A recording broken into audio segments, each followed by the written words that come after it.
domar. La literatura inglesa le llama DOMS, The Diet on Muscle Soreness. Yo prefiero castellanizarlo y llamarlo dolor muscular de aparición tardía, que es mucho más entendible para nosotros. La que sigue. Los calambres. Todos en algún momento hemos tenido algún calambre y sabemos de qué se trata. Es una contracción muscular sostenida súbita que se presenta durante la actividad física. Hablamos en el deporte, de la que se presenta durante la actividad física.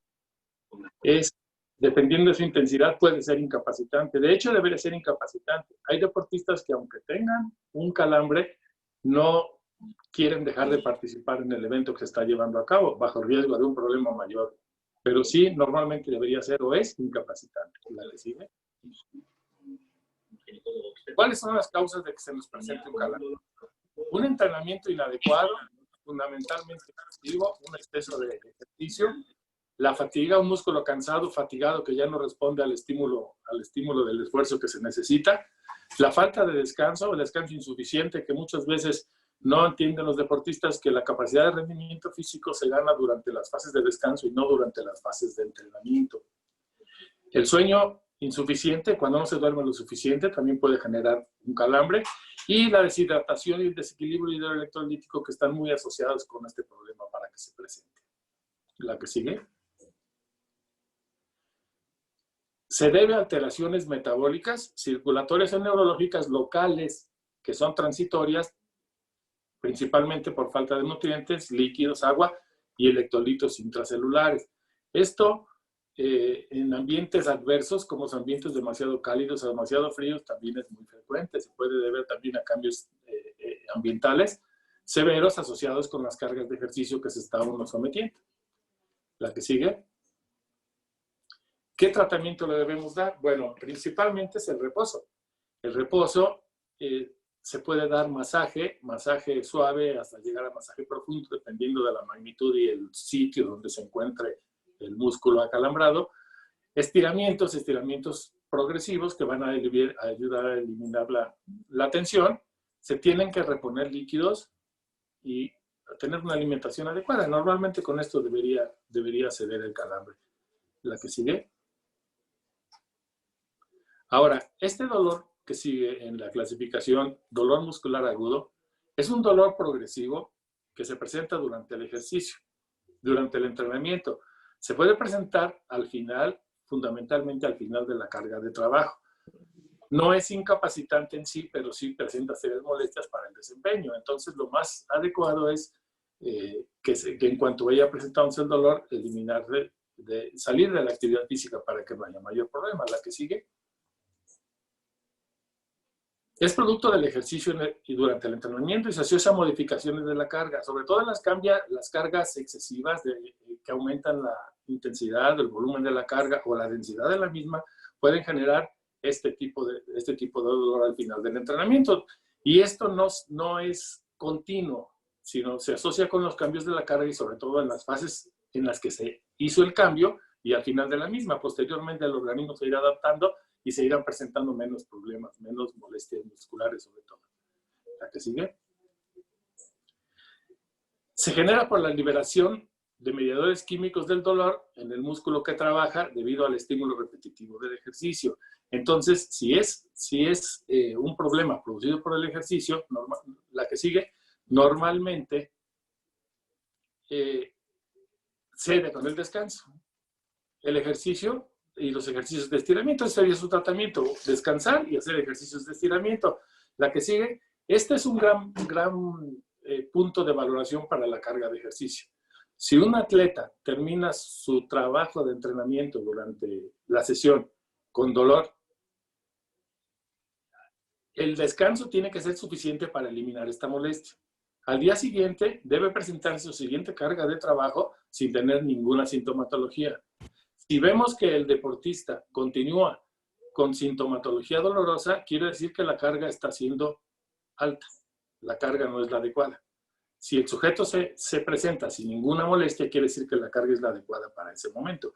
Es decir, al ser producto del ejercicio y de la misma sesión de trabajo, con una sesión de descanso debe de recuperarse. Si no está completamente recuperado, algo está mal en la carga de trabajo. La que sigue. Este dolor muscular de aparición tardía, el DOMS o el DOMAT que yo le llamo, se presenta siempre después del ejercicio. No se asocia con ningún movimiento. No se presenta durante la actividad física. Puede ser horas o días inclusive después de haber realizado la carga de trabajo. No se asocia con ningún trauma, no hay ningún antecedente que nos diga que se originó por esto, y puede ser hasta cierto punto incapacitante.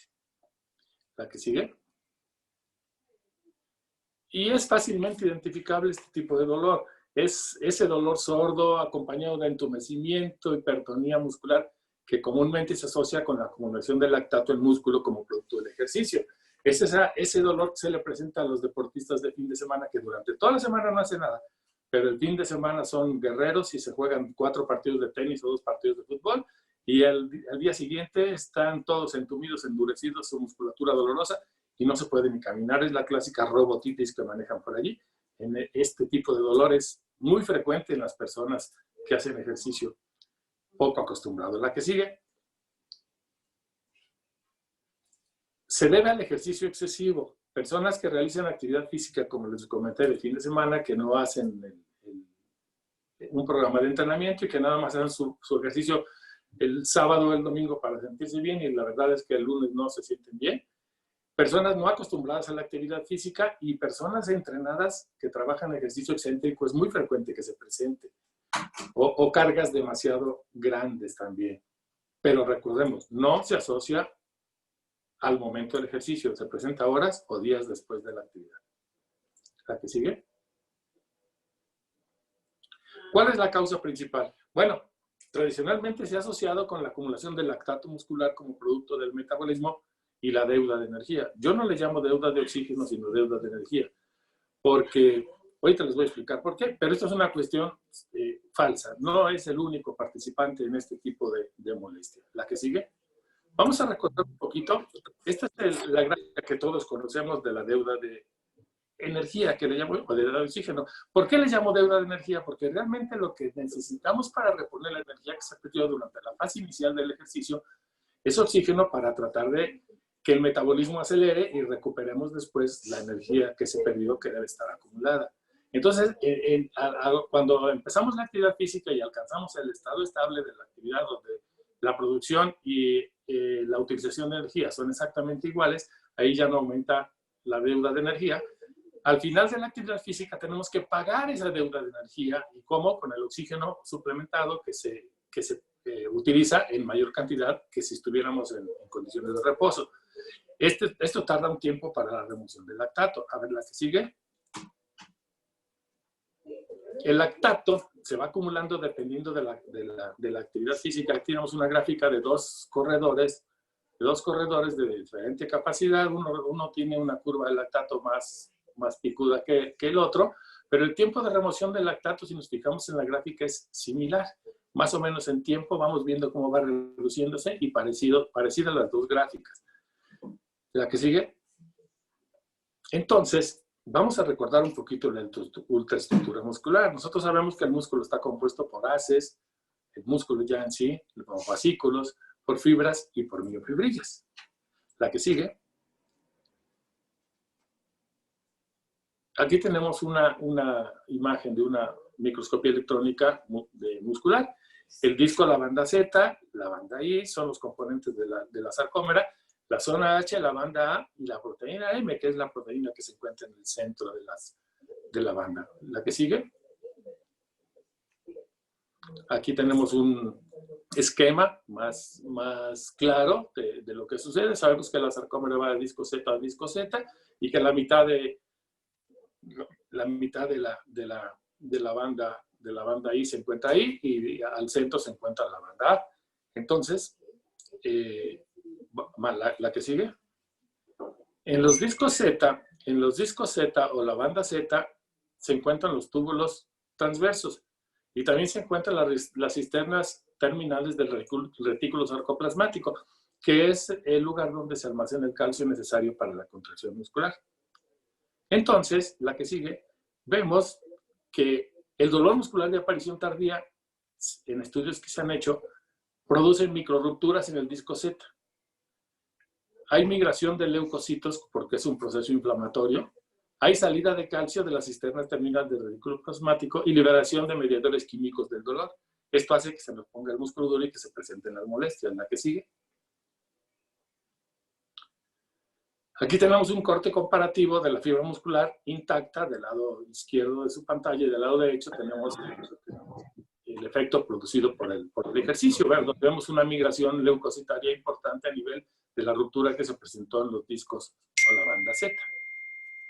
Entonces, la que sigue, el DOMAT, el dolor muscular de aparición tardía, es producto de... ¿Qué pasó? Se fueron. Es producto de una inflamación. Más adelante. Ajá. Es producto de una inflamación local que se caracteriza con migración leucocitaria, liberación de mediadores químicos del dolor y salida del calcio a las cisternas terminales del retículo sarcoplasmático. Y esto no es nuevo. Este es un estudio importante que se hizo en maratonistas, no de muy buen entrenamiento, en 1984 por el doctor Hagerman y colaboradores. Entonces sabe que el lactato no es el único elemento que nos ayuda a producir el dolor de aparición, el dolor muscular de aparición tardía. La que sigue, por favor.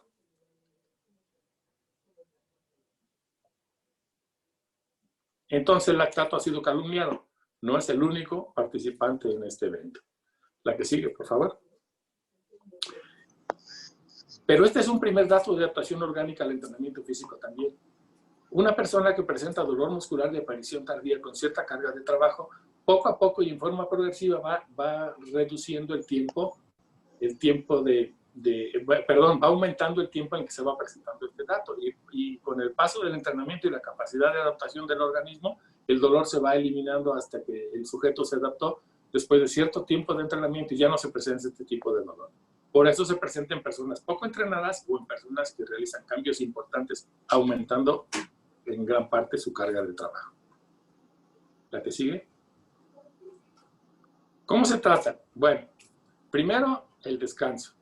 Es muy importante el descanso. Un trotecito ligero, Hugo Sánchez diría un trotecito cochinero, un trotecito muy suavecito para nada más remover la circulación un poquito y que haya aumento de la circulación y que se absorban el proceso inflamatorio que está localizado a nivel local.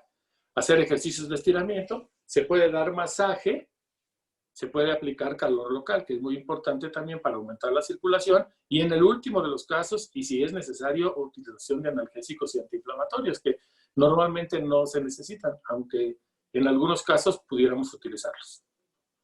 La que sigue.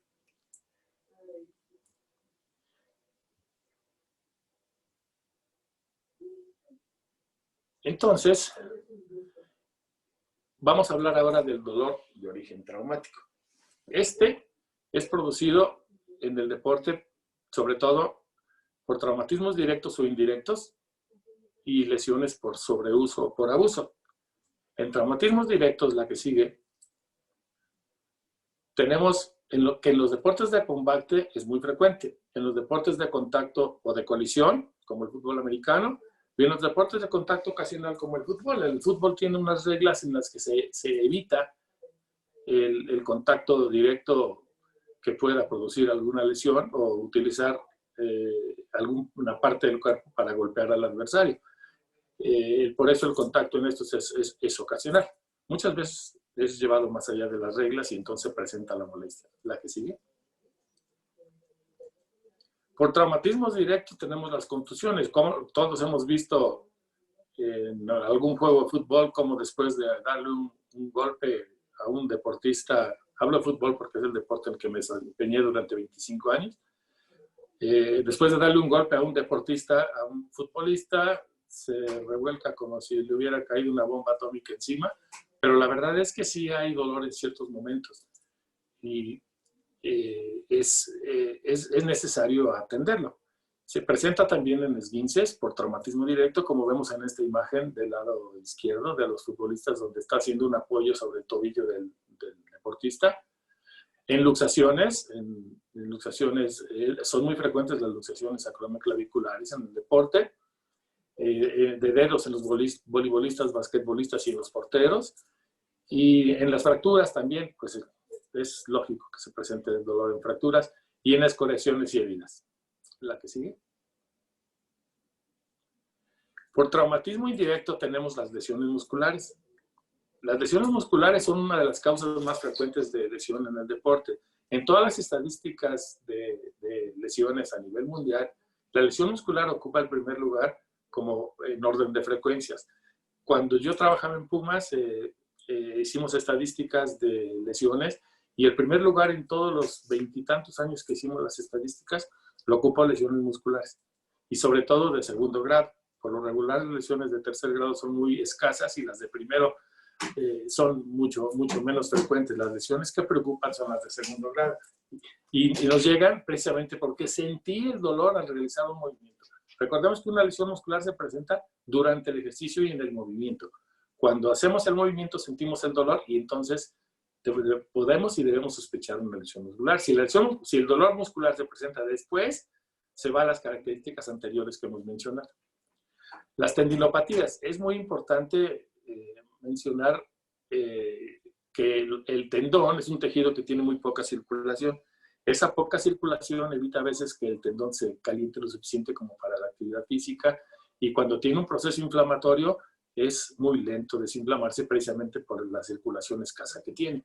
Entonces, estas son asientos de dolor. Y vemos tendinopatías que producen dolor, sobre todo al inicio, en la mañana, los primeros pasos se presenta el dolor, vamos a hablar del tendón calcáneo, se presenta el dolor los primeros pasos, después se va produciendo mayor dolor por más tiempo hasta que realmente puede resultar incapacitante. Entonces, este evento traumático indirecto nos va a ocasionar el problema inflamatorio de los tendones. Los esguinces también por trauma indirecto, cuando el deportista apoya en inversión forzada un tobillo, por ejemplo, o un mecanismo de algo de la rodilla que nos va a producir un esguince de cualquiera de los ligamentos. Esto también es muy doloroso y retira al deportista de la práctica y de los juegos. Y las lumbalgias, sobre todo asociadas a sobrecargas o a traumas importantes que nos pueden manifestar los deportistas. La que sigue.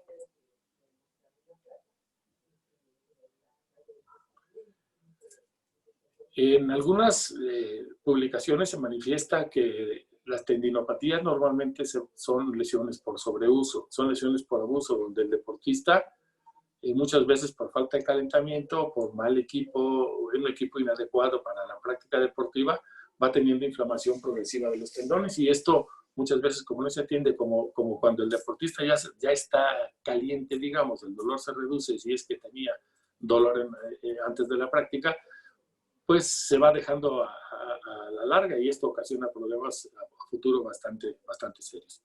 Las bursitis, por lo regular, también son problemas asociados a abuso por fricción. La fascitis plantar, que puede deberse fundamentalmente a mal apoyo, algunas veces asociados a un espolón calcáneo, pero la mayor parte de las veces puede deberse a realizar trabajo excesivo en superficies duras con el zapato inadecuado que hace que no haya una suficiente amortiguación y entonces se nos vaya produciendo este tipo de problema. Y hablamos también de las pubitis como lesiones de sobreuso. Las pubitis o pubalgias, como les llaman en otros lugares, es la inflamación de la sínfisis púbica por aumento de la tensión de los aductores, sobre todo el aductor magno que tracciona hacia abajo en ciertos movimientos. Es muy frecuente en futbolistas con pateo continuo y también es muy frecuente en esgrimistas por la posición que tienen al estar haciendo su práctica deportiva.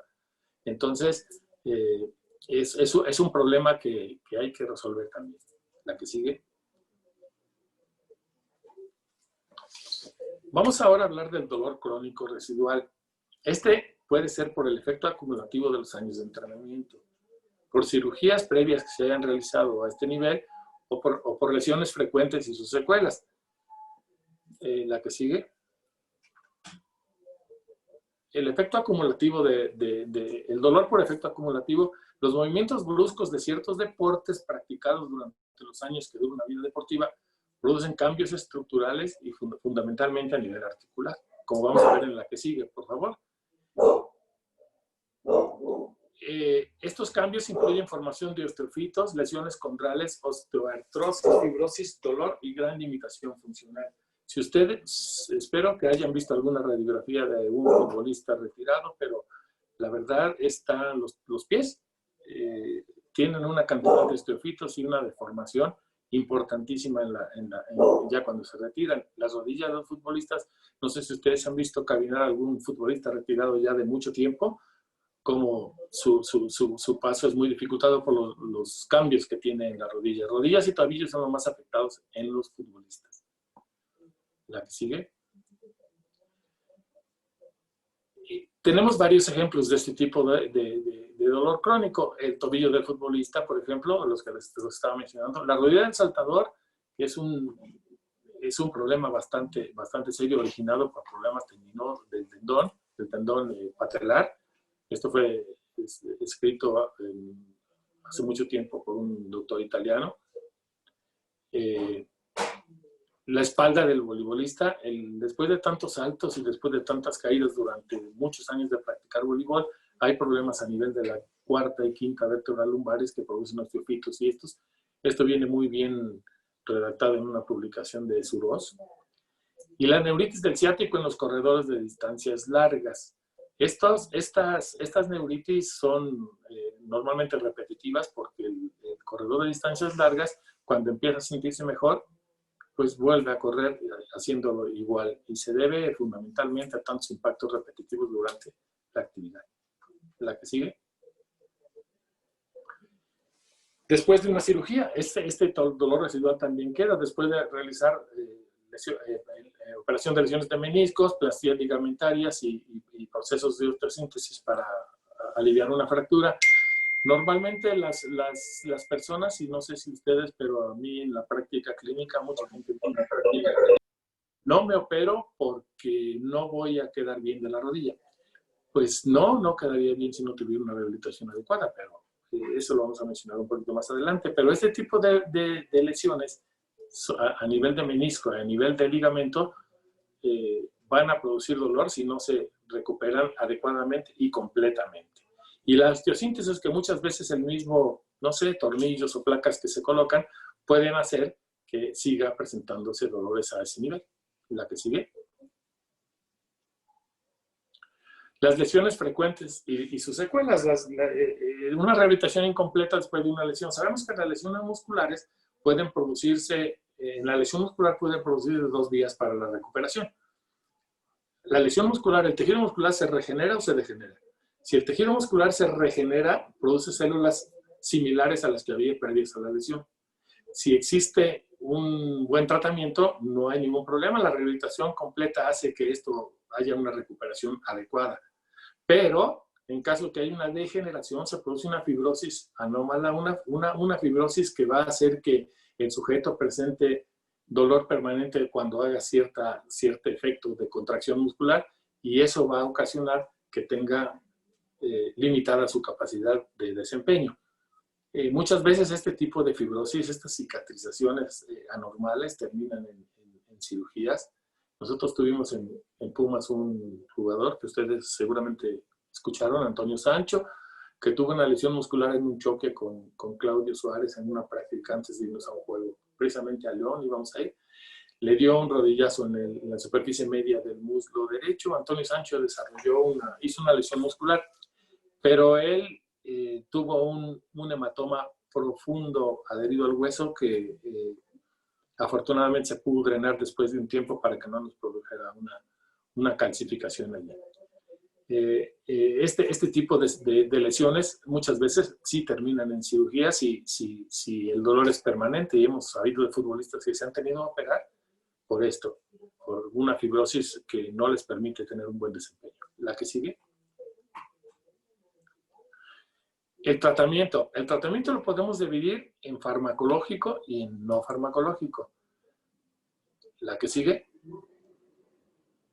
En el tratamiento farmacológico tenemos los antiinflamatorios no esteroideos, los analgésicos narcóticos, opiáceos y opioides, la viscosuplementación con colágenos, etc. Esto nos puede ayudar a controlar el dolor. La que sigue. En cuanto a los antiinflamatorios y no esteroideos, ustedes conocen la mayoría, todos los que existen ustedes los conocen, cada quien sabe, y dicen en mi pueblo, cada quien tiene su manera de matar pulgas, cada quien utiliza uno. A mí me ha funcionado muy bien el ibuprofeno y el meloxicam. hay otros compañeros que les ha mencionado muy bien el diclofenaco, etcétera. La verdad, mucho de esto depende del efecto que tenga en el paciente, pero se puede utilizar cualquier tipo de antiinflamatorio en este video que de la preferencia del médico. La que sigue. Los analgésicos narcóticos tenemos que revisar las relaciones de WADA porque muchos de estos están prohibidos en el deporte competitivo bajo ciertas características. Entonces, nosotros tenemos que tener siempre en mente que WADA en el mes de enero y febrero envía la relación o la lista de las sustancias prohibidas y las sustancias asociadas que aunque no vengan en la lista y tengan el efecto similar a las sustancias que están anotadas allí, son consideradas sustancias doping. La que sigue. El tratamiento no farmacológico es muy importante porque debemos utilizar medios físicos, que es lo primero que empezamos a utilizar, o equipo electrónico. La que sigue. En cuanto a los medios físicos, pues ya sabemos, todos lo conocemos. En primer lugar, la crioterapia, que puede aplicarse de varias maneras, con cubos de hielo, con hielo frappé, con una bolsa con agua fría, con compresas heladas, con la utilización de tinas de frías, etc. La crioterapia es el principal y el primer tratamiento que se debe aplicar para evitar que la inflamación se prolongue y que haya un sangrado mayor en caso de que haya una ruptura o alguna lesión en el tejido. Es importante que la crioterapia se utilice en el tiempo adecuado. En algunos casos, en la antigüedad, digámoslo así, se utilizaban los baños de contraste. Se hicieron unos estudios de los cuales no tengo la ficha ahorita, pero hay unos estudios que comprueban que es exactamente el mismo tiempo de recuperación si utilizamos crioterapia pura durante las primeras 72 horas, por ejemplo, no seguidas de baños de contraste, sino seguidas directamente de calor. Y el efecto que nos da es exactamente el mismo que si utilizáramos los baños de contraste. Entonces, ¿para qué tener al paciente cambiando tantos minutos de hielo con tantos de calor? Si podemos aplicar calor directamente para mejorar su estado. La que sigue.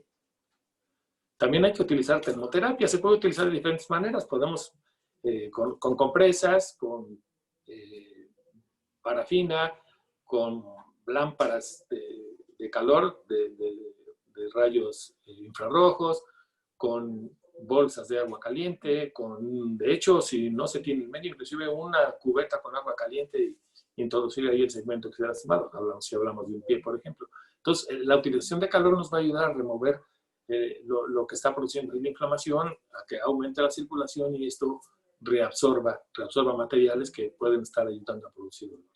La que sigue. Y equipo electrónico también lo utilizamos para este tipo de tratamiento.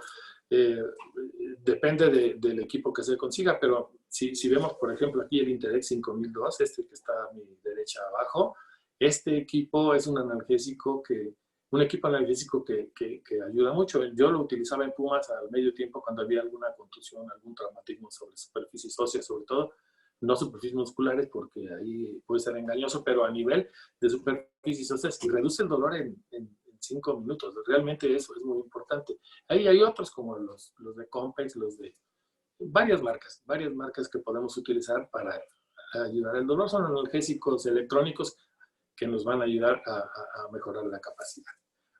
Muy bien. La que sigue. Pues parece que me ajusté al tiempo. Les agradezco su atención y si tienen alguna pregunta, con mucho gusto.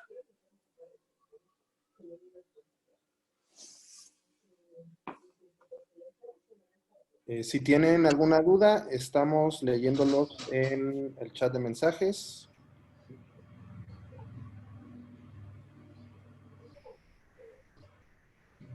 Si no hay preguntas, doctor, aprecio mucho tu participación como siempre y pues ahora sí que vamos a seguir con este esquema de capacitación, asistencia vía transferencia.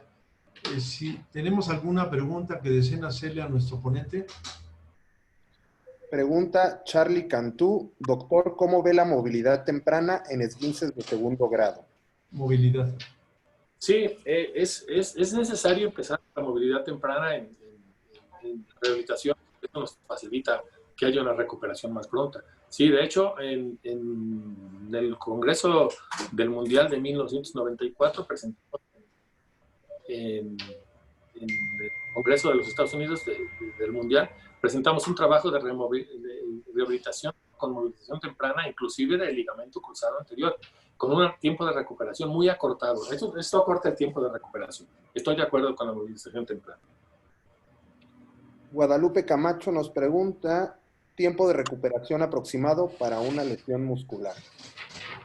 Depende del tipo de lesión muscular. La lesión muscular es la que calificamos de primero, segundo o tercer grado. Normalmente una lesión de primer grado llevará una semana, 10 días. Una lesión de segundo grado, estamos hablando de una lesión muscular de entre el 5 y el 50% del volumen muscular roto. El tiempo de recuperación puede ser hasta de 3 a 5 semanas. Y el tiempo de recuperación de una lesión de tercer grado va más allá. Más allá, depende del grado de lesión muscular y tiempo de recuperación.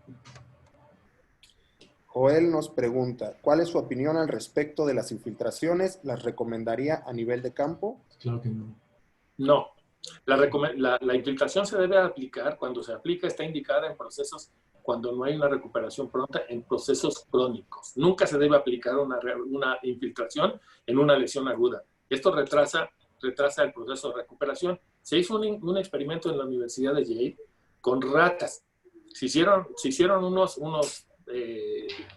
traumatismos en patitas de rata con dos grupos, unos a los que se les aplicaron corticosteroides infiltrados y los otros nada más con una inmovilización y con su tratamiento básico, tratamiento funcional. Entonces, lo que pasó fue que las ratas los primeros días parecía que tenían una muy buena evolución, pero después de una semana se dieron cuenta que la degeneración que tenía el tejido de las ratas fue bastante seria, que inclusive producía anormalidad en las patitas de las ratas, mientras que las otras se recuperaron bien. Al cabo de 2 semanas, las ratas que habían sido infiltradas estaban muy, muy dañadas y las otras estaban perfectamente sanas. No es recomendable la infiltración en la fase aguda y menos en el campo. Javier nos pregunta, desde su experiencia, ¿cuánto tiempo se debe realizar la crioterapia de inmersión postpartido? Normalmente utilizamos 2 minutos. O sea, nosotros no utilizamos más de 2 minutos. Nos pregunta Luis Alfredo Sixtos, ¿el dolor puede ser un referente para determinar la mejoría o no mejoría de nuestro atleta o puede ser un indicador, no dolor, para la reincorporación del atleta a su actividad deportiva? Si el dolor persiste, quiere decir que algo no está bien. Entonces, debemos de tratar de eliminar todos los datos clínicos. Primero, inflamación, aumento de volumen, etcétera. Y el dolor es un indicativo importante. Si hay dolor, quiere decir que las condiciones de esa lesión no están completamente recuperadas. Martín Rodríguez nos pregunta, ¿alguna opinión sobre los nuevos estudios en el bloqueo de la curva de supercompensación del atleta al estarlo sometiendo a baños de crioterapia en tina? Y no tengo el dato. Nos pregunta Arturo Gallo, ¿cuáles son las medidas de educación que aplica a sus atletas para evitar el alto consumo de AINES? Bueno, primero, el deportista tiene que saber que solamente puede tomar los medicamentos que su médico le administra. Sabemos y se ha mencionado que en las lesiones agudas, inclusive en las lesiones agudas, no se deben utilizar antiinflamatorios porque interrumpen la cascada de la inflamación que puede ayudar a producir una curación temprana. No utilizamos los antiinflamatorios hasta después de 3 o 4 días, cuando ya vemos que la lesión está bien presente. Normalmente no se deben de utilizar medicamentos que el médico no le indique a su deportista por el riesgo que tenemos de doping. El doctor Cuauhtémoc Gilbón nos pregunta, ¿existe algún biomarcador sanguíneo para saber si existe microrruptura de fibrilar?